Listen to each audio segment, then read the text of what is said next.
ஜீபும்பா ஜீபும்பா போட்டாச்சு, கதையெல்லாம் நிஜ பேச வந்தாச்சு.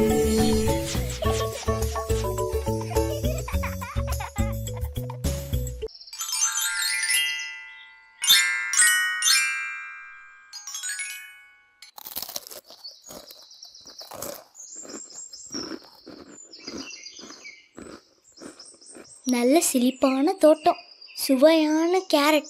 ஆஹா, என்ன இனிப்பு! சுவைக்க சுவைக்க நாக்கில் எச்சு ஊறுதே. ஆனால் இந்த காட்டில் இருக்கிற சிங்கம் என்னைக்காவது ஒரு நாள் நம்மளையும் கொண்டு தின்றுமோ? இந்த கவலையிலேயே நம்மளால நல்லா சாப்பிட்ட பிறகும் கொஞ்ச நேரம் கூட தூங்க முடியலையே. ஒரு முயற்சி செஞ்சு பார்ப்போம். அதில் தோத்தா வீர மரணடைவோம். வாழ்நாள் எல்லாம் இந்த சிங்கத்துக்கு பயந்துக்கிட்டே இருக்க முடியாதே.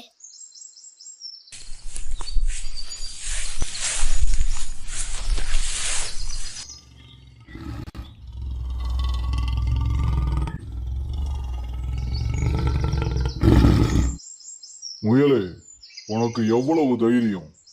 இவ்வளவு காலம் என்ன கண்டாலே ஓட்டம் எடுப்ப, இப்போ என் முன்னாடி தைரியமா உட்கார்ந்து இருக்கியா? ஒன்ன ஓடினேனா? நானா? உன்னை பார்த்தா? உனக்கு செய்தியே தெரியாதா? உனக்கு எங்க தெரிய போகுது? இங்கே கூட்டம் நடந்தப்போ நீ தான் அப்பாவி விலங்குகளை வேட்டையாடிக்கிட்டு இருந்தியே. எல்லா விலங்குகளும் கூட்டத்துக்கு வந்திருந்ததா? சில விலங்குகளை தவிர எல்லா விலங்குகளும் வந்துருந்துச்சுங்க.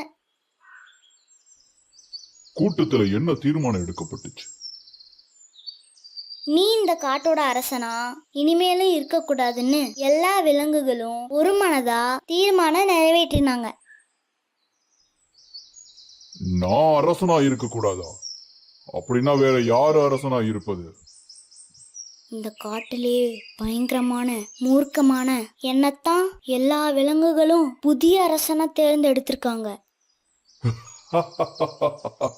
ஏண்டா பொடி பயல, வேடிக்கை பேச்சு பேசுறியா? பலமில்லாத சின்ன மென்மையான குட்டி முயல் நீ இந்த காட்டுக்கு அரசனா? உன்னை இப்பவே மென்னு திணறேன் பாரு.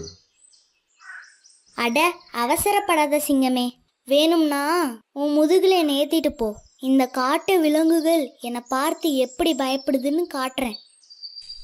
ஓ, அப்படியா? சரி வா, என் மேல உட்காந்துக்கோ, நாம போகலாம்.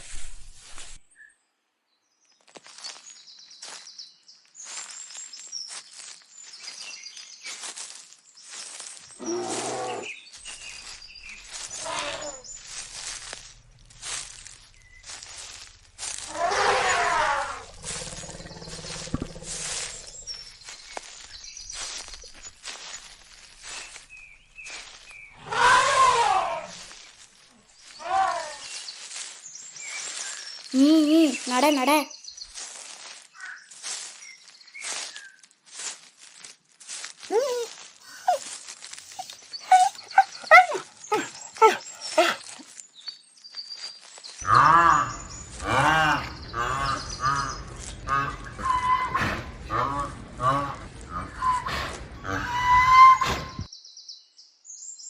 என்ன, எல்லா விலங்குகளும் பயப்படதான் செய்யுதுங்க இந்த முயலை பார்த்து. ஒருவேளை இந்த முயல் கொடிய விலங்காதான் இருக்குமோ?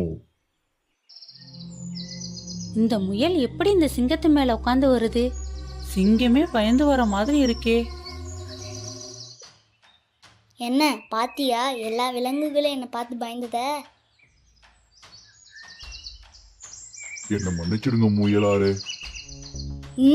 இப்ப இந்த காட்டுக்கு அரசன் யாரு? நீங்க தான். நல்லா சத்தமா சொல்லு. நீங்க தான் இந்த காட்டுக்கு அரசன். உன்னை மன்னிச்சிடுறேன். ஆனா நீ இந்த காட்டிலே இருக்க கூடாது. எங்கேயாவது ஓடிரு. ஐயோ, என்னை விட்டுருங்க, நான் போயிடுறேன்.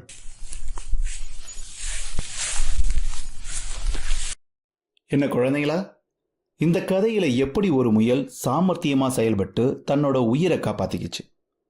எதையுமே நம்ம அறிவால சாதிக்கலாம் அப்படிங்கிறதுக்கு இந்த கதை ஒரு நல்ல எடுத்துக்காட்டு. நீங்களும் உங்க அறிவை பயன்படுத்தி வாழ்க்கையில கடினமான தருணங்களை சாமர்த்தியமா ஜெயிச்சிடுங்க. நன்றி.